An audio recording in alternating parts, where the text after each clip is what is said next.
reflexión está buenísima, buenísima, y está súper bien para iniciar. Dice, cuida lo que piensas del dinero, eso hará la gran diferencia en tu vida. A ver, yo quiero preguntarles, esto es una reflexión y un tema de discusión. ¿El dinero es bueno o el dinero es malo? ¿Qué nos han dicho nuestros abuelos o qué hemos escuchado de nuestros padres o qué de nuestros amigos, conocidos? ¿Tener dinero es bueno o tener dinero es malo? Este es un tema verdaderamente de mucha reflexión, porque aquí ya estamos hablando no solo de qué dice la gente, sino también de la religión. En nuestro país, que tenemos una gran influencia católica y de otras religiones, se ha visto el tener dinero en ocasiones como algo malo, como algo negativo, y más si tienes mucho dinero. Entonces, pareciera que el generar mucho dinero significara que le estás robando el dinero a las demás personas. La economía no es así. La economía tiene que fluir. Recuerden que el dinero tiene que fluir, necesariamente tiene que fluir, y en esos ciclos económicos empieza a generar riqueza a quienes están haciendo las cosas necesarias para generar la riqueza, y dejar en la pobreza a aquellas personas que no están haciendo lo adecuado para generar riqueza. Eso lo vamos a ver en temas más adelante. Pero ahorita nos vamos a quedar en que debes tener mucho cuidado en cuál es tu pensamiento acerca del dinero. Recuerda que no le tenemos que asignar un valor moral ni ético al dinero. El dinero no es ni bueno ni es malo, ni genera cosas buenas ni genera cosas malas. Tenemos que ser muy objetivos con el pensamiento que tenemos acerca del dinero y ver el dinero como lo que realmente es en términos de economía y de administración. El dinero es una herramienta y el dinero debe fluir. Cuando digo herramienta, es un recurso como el agua, como el aceite, como la gasolina. La gasolina no es ni buena ni mala. O sea, si tengo, funciona mi maquinaria; si no la tengo, no funciona. El dinero es así. El dinero es para que la economía funcione. Pero el dinero lo tenemos que ver desde ese punto de vista más objetivo. Así que mucho cuidado con esta super reflexión. Cuida lo que piensas del dinero, porque además esto va a influir en todo nuestro curso, cómo vamos a ver el dinero. Eso es súper importante. El Banco de México es el encargado de emitir los billetes del país desde hace más de 90 años. En otros países, el valor de los billetes estaba respaldado por oro, es decir, podías ir al Banco Central y pedir el equivalente en oro según el valor impreso en el billete. En México, antes de la Revolución, cada banco fabricaba sus propios billetes y también había monedas de oro y plata que se usaban como dinero en la vida diaria. Sin embargo, hace muchos años esa práctica quedó fuera de uso. Por ejemplo, este billete tiene un valor de 100 pesos, pero el papel en el que está impreso cuesta tan solo unos centavos. ¿Qué es entonces lo que le da valor al dinero? En una palabra, la confianza. Hoy en día todos usamos los billetes y monedas que el Banco de México pone en circulación porque confiamos en él. Y eso hace que tenga valor. Confiamos en que los billetes puedan ser intercambiados por cosas que queremos comprar. Confiamos en que van a ser aceptados por otros por el valor que tienen impreso. Todos aceptamos la promesa de que ese billete vale 100 pesos. Mantener el valor del dinero es el trabajo más importante del Banco de México. Lo primero es asegurarse que los billetes sean muy difíciles de copiar, para evitar que los billetes falsos deterioren la confianza que tenemos en los auténticos. Los billetes falsos no tienen valor. Es el trabajo del banco hacerles la vida difícil a los falsificadores. Todos los billetes son impresos en materiales especialmente desarrollados para que sean duraderos y que les dan una apariencia única. Además, tienen una variedad de características de seguridad, incluyendo ventanillas, marcas de agua, hilos 3D y relieves de tinta sensible al tacto. Todo esto es muy difícil de imitar y hace extremadamente complicado replicar un billete. Sin embargo, permiten que sea muy fácil para todos ver y sentir si un billete es auténtico o no. Ejercicio fundamental para que el billete conserve su valor y la confianza de los usuarios del mismo. Muy bien, vamos a ver ahora algunos consejos para usar el dinero, que al final de cuentas de eso se trata este curso. El primero es identificar tus ingresos. Tienes que tener claro cuáles son los medios por los que tú recibes ingresos y cuánto es ese ingreso. Eso es muy importante, que tengas claro cuánto recibes, porque de ahí vamos a generar cómo lo vas a utilizar. El segundo es enlistar tus necesidades. El dinero nos sirve para resolver situaciones. Entonces, tú necesitas gastar dinero, usar el dinero, y tienes que tener claro cómo lo vas a hacer. El tercero es tener disciplina en tus gastos. Una vez que ya visualizaste qué es lo que tú requieres y en qué es en lo que tú gastas, pues tienes que disciplinarte a gastar lo que tienes que gastar y no gastar de más. El cuarto es controlar tus impulsos. Todos queremos tener muchas cosas. Hay muchas cosas muy atractivas en el mercado y productos que nos atraen mucho, pero debemos tener mucho cuidado con eso. O sea, eso es muy importante. Y esto tiene que ver con el tema de deseos y necesidades que también vemos en este curso. El siguiente es analizar tus compras. Si bien necesitamos satisfacer nuestras necesidades, también tenemos que saber cómo comprar. Eso es bien importante y creo que es una de las partes más importantes de este curso. Yo no les puedo decir no compres. Eso, recuerden que sería ir en contra del ciclo económico que nos dice que el dinero debe fluir. O sea, sí tienes que comprar, además es una necesidad, pero tienes que saber comprar. El siguiente punto es analizar tus necesidades cada mes. Cada mes tienes que ver cómo estás comprando, cómo están tus ingresos, cómo estás gastando y empezar a proyectar no solo el ahora, sino empezar a ver a futuro, porque más adelante vamos a hablar de un tema que es el ahorro y tenemos que considerar el ahorro como parte de tu ciclo económico personal. El siguiente es ordena tus necesidades por prioridades. Hay otro principio en la economía personal que dice que el dinero nunca alcanza. En economía, este principio se aplica hasta en los países. O sea, no hay dinero que alcance. Recuerda que el dinero es un recurso limitado por definición. O sea, y además aquí entra la parte psicológica. O sea, ni países, ni personas, ni empresas tienen el dinero suficiente. Siempre nos hace falta dinero. Eso ya es un tema de economía. Pero entonces lo que tenemos que hacer es ordenar nuestras necesidades y nuestras prioridades para que cuando asignamos los gastos vaya por delante lo que realmente es necesario y no poner cosas que realmente no son prioritarias. El siguiente es crear una cultura del buen manejo. Es decir, esto que estamos hablando, que no se queden consejos, que no sean buenas ideas, sino que sean parte de tu vida, de tu manejo, parte de tu ser, y que esto lo incluyas en tu forma de manejar el dinero, pero para toda la vida. Y por último, analiza lo gastado contra lo planeado. Aquí vamos a ver en otros temas más adelante que cuando hacemos un presupuesto, el presupuesto, esto en administración, nos dice que el presupuesto es para saber cuánto voy a gastar. Pero no quiere decir que el presupuesto es lo que voy a gastar. Es una idea, es un acercamiento, pero en la realidad solemos gastar más de lo que creíamos que íbamos a gastar. Esto también es un principio en administración, que el presupuesto se utiliza sí para tener una idea. Recuerden que en planeación, y esto, el presupuesto es la parte económica de la planeación, es visualizar en el futuro lo que vamos a hacer.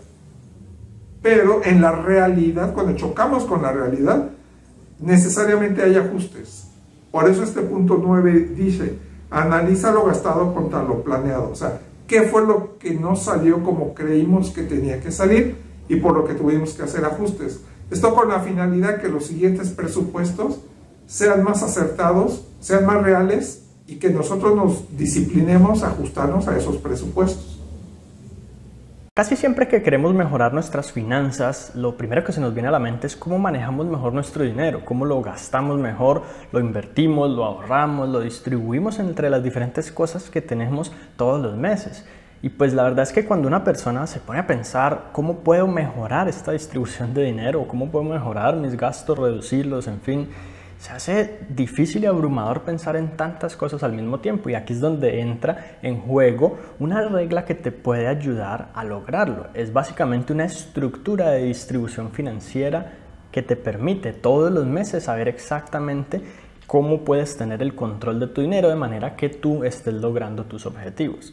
Además, también te permite tomar mejores decisiones y saber cuándo puedes o no hacer un gasto y cuándo tienes la posibilidad de comprometerte o no financieramente con algún proyecto. Sin más preámbulo, básicamente la regla del 50-30-20 se trata de distribuir el ingreso total que recibes en un mes en 50% gastos esenciales, ya vamos a ver a qué nos referimos con esenciales, 30% gastos extra, y 20% para pago de deudas si las tienes o ahorro e inversión. Por supuesto, los porcentajes exactos son solamente una base, un lineamiento general que tú puedes implementar y de hecho puedes adaptar y modificar de acuerdo a tu realidad. Sin embargo, se recomienda que se aplique tal cual, ya que te puede facilitar y ayudar a estructurar mejor tus finanzas con el tiempo. Así que en el 50% de gastos esenciales incluimos únicamente lo básico, aquellos gastos que sin ellos básicamente tú no tendrías vida. Por ejemplo, hablamos de comida, y de comida de supermercado, no de restaurantes, no de salir a cenar, ni de comidas rápidas, sino de lo que tú puedes preparar en tu casa. Hablamos también de costos de hogar. Si tú vives en una casa por la cual pagas alquiler, este sería un costo o gasto básico. O si tú tienes una casa propia por la cual estás pagando una hipoteca, un crédito al banco, pues este sería el gasto pues muy similar al otro. O si por lo menos ya tienes tu casa propia y no estás pagando nada al banco, probablemente tienes los impuestos que te llegan frecuentemente y tienes que asumirlos. Entonces, si te llegan anualmente, puedes dividir entre 12 ese gasto y tenerlo en cuenta como dentro de tu porcentaje. Otro gasto esencial son los servicios públicos. Hablamos de energía, agua y probablemente gas natural para cocinar, pero no incluimos aquí internet de 100 megas o datos ilimitados del teléfono, sino que únicamente los costos esenciales de vida.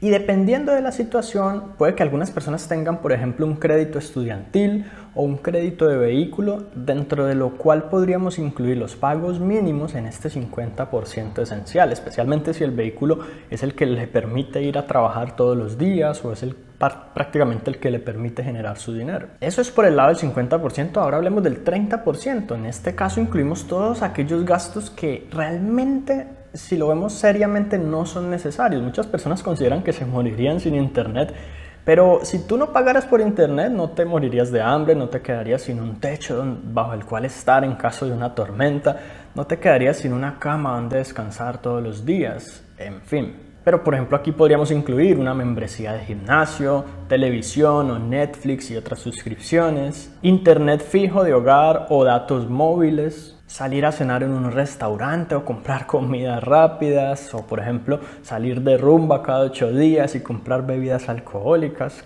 cosas que definitivamente no son necesarias y esenciales para vivir. Y también podemos incluir costos o gastos que son de única vez, que por ejemplo no todos los años o no todos los meses vamos a tener. Cada uno tendrá de pronto sus propias ideas de cuáles podrían ser este tipo de gastos. Y por último, en el 20% tenemos por ejemplo el ahorro para un fondo de emergencia. Lo he mencionado antes en mis videos. Este es un ahorro que básicamente busca tener en dinero en una cuenta disponible para retirar en cualquier momento 6 meses de gastos básicos. Mira que con la cuenta del 50% podemos calcular la mitad de tu ingreso multiplicado por 6 o tu ingreso multiplicado por 3, y esto es lo que deberías tener básicamente ahorrado en un fondo de emergencias, de manera que si no lo tienes, puedes utilizar el 20% de tus ingresos para empezar a ahorrarlo. Si ya tienes tu fondo de emergencia, también aquí incluimos en este 20% el ahorro para el retiro, especialmente aprovechando el interés compuesto, de lo cual hablé en un video anterior. También si tienes deudas, pues antes de pensar en ahorrar o en invertir, es mucho más rentable dejar de pagar intereses tan costosos al banco y por lo tanto en este 20% incluimos pagos